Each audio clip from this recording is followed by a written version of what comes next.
Step 1. Insert the thread end of the valve into the flange. Step 2. Apply plumbing tape.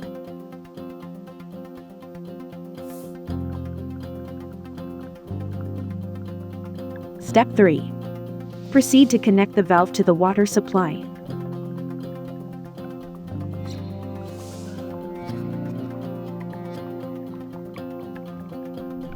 Step 4. Connect the smaller hose nut to the angle valve. Do not apply any plumbing tape or sealants on this thread. Step 5. Connect the other end of the hose to the toilet fill valve. Do not apply any plumbing tape or sealants on this thread. Step 6. After installation is completed, turn on water supply and check for leaks.